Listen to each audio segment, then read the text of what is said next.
नमस्कार दोस्तों, स्वागत है आपका फिर से एक नई वीडियो में। दोस्तों 2019 में बीएसएनएल में बहुत सारे ऐसे कर्मचारी थे, लगभग 78,000 कर्मचारी, जिन्होंने वीआरएस लिया था 2019 में।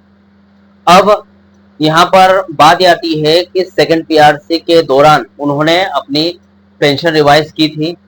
2019 में जो भी पेंशनर्स बने थे, यानी कि जिन कर्मचारियों ने वीआरएस लिया था और वो पेंशनर्स बन गए थे, उनकी जो पेंशन है वो रिवाइज हुई थी 2007, यानी कि सेकंड पीआरसी के आधार पर, सेकंड पीआरसी की पे स्केल पर।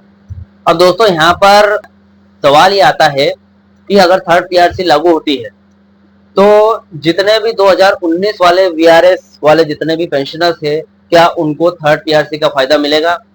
क्या उनकी पेंशन फिर से रिवाइज होगी? अगर रिवाइज होती है तो जो भी कर्मचारी है, यानी कि नॉन एग्जीक्यूटिव एम्प्लॉयज है या फिर एग्जीक्यूटिव एम्प्लॉयज है, एग्जीक्यूटिव ऑफिसर है, या यूं कहें कि जो सीनियर एग्जीक्यूटिव ऑफिसर है, इनको सभी को, इन सभी पेंशनर्स को उनके केडर के हिसाब से किस तरीके से थर्ड पीआरसी लागू होने पर फायदा होने वाला है, आज इस वीडियो में डिटेल तरीके से आपको जानकारी देने वाला हूं कि 2019 वीआरएस ऑप्टीज, जो भी वीआरएस ऑप्टीज थे, वीआरएस रिटायरीज है, उनको क्या क्या फायदा होने वाला है थर्ड पीआरसी लागू होने पर। तो चलिए दोस्तों, सबसे पहले चैनल पर नए हो, पहली बार आए हो, बीएसएनएल से जुड़ी सभी प्रकार की खबरें रोज देखना चाहते हो, तो दोस्तों इस चैनल को सब्सक्राइब जरूर कर लेना, साथ में बेल नोटिफिकेशन ऑन जरूर कर देना। दोस्तों मेरा नाम है सुनील विश्वकर्मा। मेरे द्वारा दी गई जानकारी आपको सही लगे, सटीक लगे, अच्छी लगे तो अपने कर्मचारी मित्रों के साथ, पेंशनर्स भाइयों के साथ इस जानकारी को ज्यादा से ज्यादा शेयर करें, ताकि ये जानकारी उनके पास भी पहुंच सके। जो भी वीआरएस ऑफिस है उनके पास भी ये जानकारी पहुंचना बहुत ही ज्यादा जरूरी है। दोस्तों जाते जाते इस वीडियो को एक लाइक करके जरूर जाना। चलिए दोस्तों, बढ़ाते हैं वीडियो को आगे।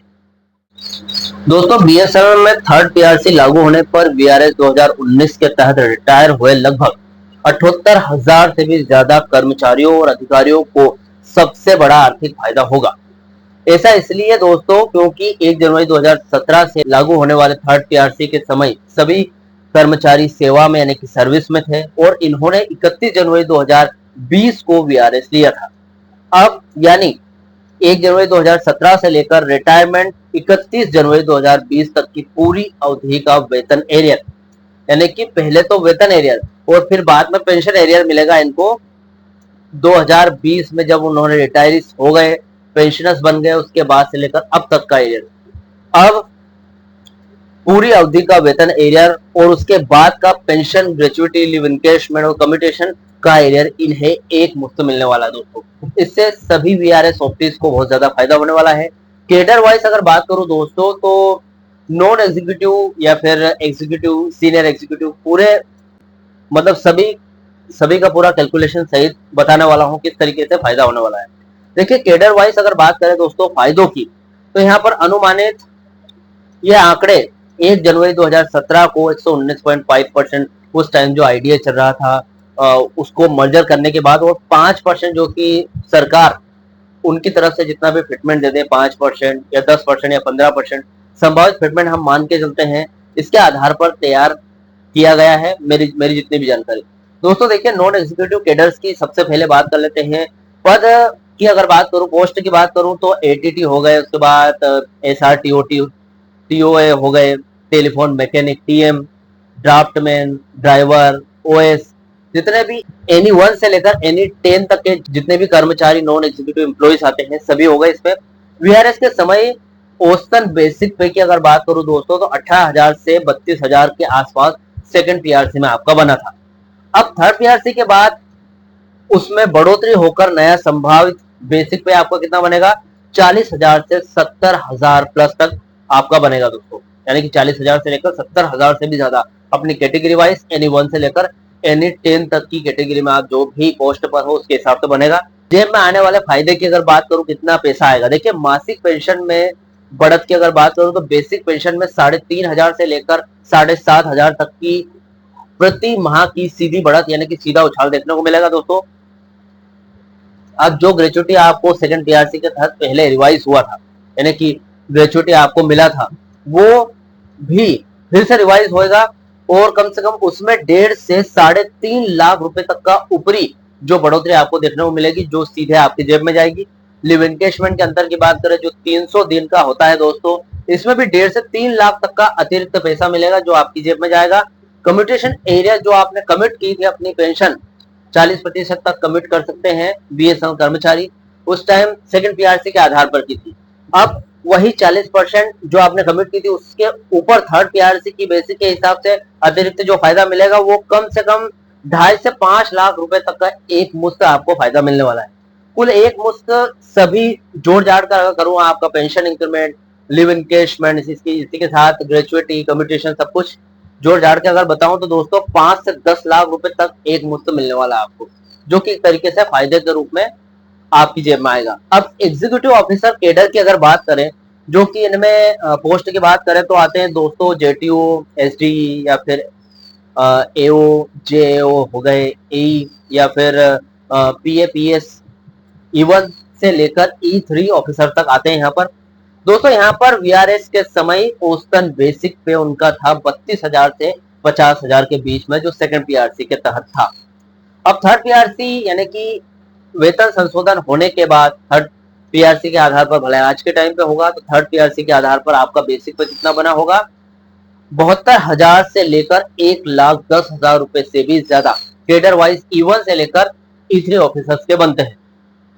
अब ये सिर्फ नया संभावित पेंशन है, लेकिन जेब में आने वाला एक्स्ट्रा जो पैसा है वो मासिक पेंशन में बढ़ोतरी होगी सीधे सीधे 8,000 से लेकर 15,000 रुपए तक की यहाँ पर सीधी बढ़ोतरी देखने को मिल सकती है दोस्तों। इसी के साथ ग्रेचुइटी में जो एक्स्ट्रा बढ़ा हुआ पैसा वो है कम से कम 20 लाख तक की लिमिट बढ़ गई है अब थर्ड पीआरसी लागू होने पर।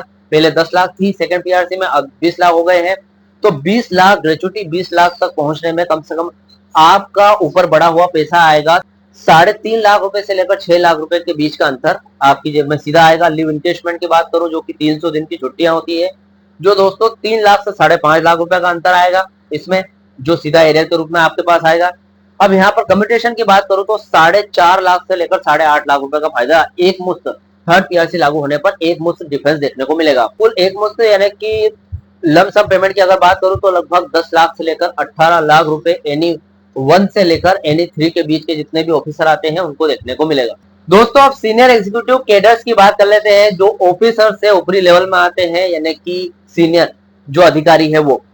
अब दोस्तों इनके कैडर्स की बात करें, इनके पोस्ट की एजीएम हो गए, इसी के साथ डीजीएम या फिर जीएम हो गए, इसके बाद सीजीएम टी हो गए, E4 से लेकर E9 ग्रेड तक जितने भी हाई लेवल अधिकारी है वो सभी इस पोस्ट में आते हैं। अब वीआरएस के समय उनकी औसतन बेसिक पे कितनी रही होगी, 50,000 से 75,000 से ज्यादा तक पोस्ट के हिसाब से सेकंड पीआरसी के आधार पर आपको मिला होगा इतना इंक्रीमेंट, ठीक है, सेकंड पीआरसी के आधार पर। अब थर्ड पीआरसी लागू होने पर नया संभावित बेसिक पे कितना होगा, 1,15,000 से लेकर कैटेगरी वाइज आपके कैडर वाइज हो जाएगा 1,15,000 से लेकर 1,75,000 के समथिंग, या फिर इससे भी ज्यादा हो सकता है, थोड़ा बहुत 5-10 हजार रुपए ज्यादा हो सकता है। ये मैंने अपने जैसे कैलकुलेशन के आधार पर जोड़ा है, जो कि 10% के आधार पर अगर आपको फिटमेंट मिलता है तो उस हिसाब से मेरे द्वारा जोड़ा गया है। लेकिन अगर 15% फिटमेंट देती है सरकार तो और भी ज्यादा हो सकता है। अब दोस्तों यहाँ पर सीनियर एग्जीक्यूटिव ऑफिसर की जेब में आने वाले पैसे की अगर बात करूं तो मासिक पेंशन में सबसे पहले बढ़ोतरी की बात कर लेते हैं, जो कि बेसिक पेंशन में 16,000 से लेकर सीधे 28,000 रुपए की बढ़ोतरी प्रति माह देखने को मिलेगी दोस्तों। ग्रेचुइटी और लीव एनकेशमेंट के अंतर की अगर बात करूं दोस्तों तो यहाँ पर अधिकतम सीलिंग कितनी होती है ग्रेचुइटी की, थर्ड पीआरसी के आधार पर 20 लाख रुपए हो रही है, ठीक है। पहले 10 लाख रुपए होती थी सेकंड पीआरसी के आधार पर, अब थर्ड पीआरसी के आधार पर 20 लाख होती है। तो यहाँ पर इसके अंतर का 5 से 8 लाख रुपए सीधा आपकी जेब में जाएगा दोस्तों। अब कम्यूटेशन के एरियर की अगर बात करूं तो 8 लाख से 14 लाख रुपए एक मुश्त आपका कमिट का जो भी एरियर है एक्स्ट्रा जो थर्ड पीआरसी लागू होने पर बड़ा है वो आपको मिलेगा। अब पूरे पैकेज की अगर बात करूं तो आपको क्या फायदा होने वाला दोस्तों, 18 लाख से लेकर 25 लाख रुपए से ज्यादा का फायदा होगा सभी सीनियर एग्जीक्यूटिव एम्प्लॉयज को, यानी कि सभी अधिकारी ऑफिसर्स को। अब दोस्तों ये तो हो गए सभी कैडर वाइज पूरी जानकारी दे दी है, नॉन एग्जीक्यूटिव एम्प्लॉयज से लेकर एग्जीक्यूटिव सीनियर एग्जीक्यूटिव ऑफिसर तक की जानकारी। अब दोस्तों वीआरएस 2019 में पेंशनर्स को किन किन 5 मदों में पैसा मिलेगा वो देख लेते हैं। दोस्तों देखिए, सबसे पहले सैलरी यानी कि पे एरियर में मिलेगा आपको 1 जनवरी 2017 से लेकर 31 जनवरी 2020 तक, जो कि आपने 37 महीने अपना काम किया है उसका रिवाइज सैलरी मिलेगी, जो कि सेकंड पीआरसी के आधार पर आपको मिली थी, उससे बड़ी हुई थर्ड पीआरसी लागू होने पर। अब पेंशन एरियर मिले 1 फरवरी 2020 से लेकर अब तक की जितनी भी रिवाइज पेंशन हुई है उसका पूरा पूरा अंतर यानी कि जो डिफरेंस है वो आपको देखने को मिलेगा। दोस्तों इसी के साथ जो कम्यूटेशन डिफरेंस है, जो कि सेकंड पीआरसी के आधार पर आपकी सैलरी कमिट हुई थी, जो कि 40% तक कमिट हुई थी, लेकिन वो उसका आधार छोटा था इसलिए आपका पैसा कम हुआ था। लेकिन अब जब थर्ड पीआरसी लागू होगी तो 40% सैलरी फिर से कमिट पेंशन आपको देखने को मिलेगी, जो कि नया कैलकुलेशन होगा पूरा। ग्रेचुइटी रिवीजन की अगर बात करूं तो डीसीआरजी के तहत आपकी ग्रेचुइटी फिर से रिवाइज होगी, जो कि अंतिम बेसिक पे बढ़ने से आपकी ग्रेचुइटी फिर से रिवाइज होगी। बढ़ा हुआ पैसा आपको एरियर के रूप में 2026 यानी कि आज जब अगर थर्ड पीआरसी लागू होगी उस समय आपको देखने को मिलेगा। इस प्रेशर राशि की अगर बात करूं दोस्तों, जो पेमेंट है फुल एंड फाइनल सेटलमेंट है, जो दोस्तों अगर वो भी रिकैलकुलेशन होगी, पहले सेकंड पीआरसी के आधार पर थी, अब थर्ड पीआरसी के आधार पर होगी। वीआरएस स्कीम के तहत मिली इस प्रेशर राशि का नया बेसिक पे के अनुसार दोस्तों फिर से रिवाइज होगी, यानी कि रिकैलकुलेशन होने पर फिर से जो अतिरिक्त एरियर बनने की संभावना है वो बहुत ही ज्यादा बनेगी, जो कि आपकी जेब में सीधा जाएगा। आज के अपडेट की बात करूं दोस्तों, ट्विटर और यूनियनों का अभियान चल रहा है सोशल मीडिया के माध्यम से, जो कि कल 3 अगस्त 2026 को ट्विटर कैंपेन था, जिसकी वजह से लाखों कर्मचारी और पेंशनर्स या फिर मजदूर वर्ग के जितने भी यूनियन है सभी ट्विटर हैंडल पर ट्वीट कर रहे थे ताकि अपनी जो भी मांग है, डिमांड है, वो सरकार के पास जल्दी से जल्दी पहुंचा पाए। दोस्तों 3 अगस्त 2026 को एयूएबी और एनएफटी की बात करूं या फिर बीएसएनएल एम्प्लॉय यूनियन की बात करूं, इनके द्वारा देश भर में बीएसएनएल कर्मचारियों और पेंशनर्स के हक के लिए ट्विटर और विरोध प्रदर्शन जारी किए गए हैं। कल भी इसके पहले ट्विटर कैंपेन 27 जुलाई को हुआ था, कल फिर से दोबारा हुआ। तो दोस्तों हड़तालें लगातार जारी है, जिसकी वजह से आने वाले समय में थर्ड पीआरसी बहुत जल्दी लागू हो सकती है। अब दोस्तों यहाँ पर संपन्न पोर्टल की बात करूं तो यहाँ पर भी तैयारी चल रही है। संचार मंत्रालय डॉट के संपन्न पोर्टल की अगर बात करूं तो यहाँ पर बीएसएनएल वीआरएस 2019 पे रिवीजन मॉड्यूल पहले ही डिजाइन किया जा चुका है। दोस्तों इसका मतलब ये है कि जैसे ही कैबिनेट अफोर्डेबिलिटी क्लोज में छूट मिलेगी या फिर थर्ड पीआरसी पास होगा, सिस्टम ऑटोमेटिक तरीके से वीआरएस 2019 पेंशनर्स के एरिया और रिवाइज पेंशन का बिल फिर से जनरेट कर देगा। कुल मिलाकर दोस्तों वीआरएस 2019 लेने वाले कर्मचारियों को थर्ड पीआरसी लागू होते ही मासिक पेंशन में 30% तक की स्थायी बढ़ोतरी देखने को मिलेगी। साथ साथ लाखों रुपए का, जैसे कैडर वाइज अनुसार मैंने आपको बताया, यहाँ पर 5 से 25 लाख रुपए तक का, जैसे भी आप जो जिस भी पोस्ट पर हो उसके हिसाब से आपको यहाँ पर पेमेंट देखने को मिलेगी, जो एक मुझसे एरियर के रूप में आज यानी कि जब भी थर्ड पीआरसी लागू होगी तब आपके खाते में आए। फिलहाल दोस्तों ये थी जानकारी वीआरएस 2019 लेने वालों, जिन्होंने भी वीआरएस 2019 के टाइम पे वीआरएस लिया है, वीआरएस ऑफिस बने थे, उनको थर्ड पीआरसी लागू होने पर कितना रिवाइज होगा, पूरी जानकारी आज इस वीडियो में मैंने आपको प्रोवाइड की है। दोस्तों मेरे द्वारा दी गई जानकारी से जुड़ा हुआ आपका जो भी डाउट या क्वेश्चन वगैरह हो तो मुझे कमेंट बॉक्स में कमेंट कर सकते हैं। वीडियो अच्छा लगा तो वीडियो को लाइक कमेंट से जरूर करें। मिलते हैं दोस्तों नेक्स्ट वीडियो में। सी यू सून।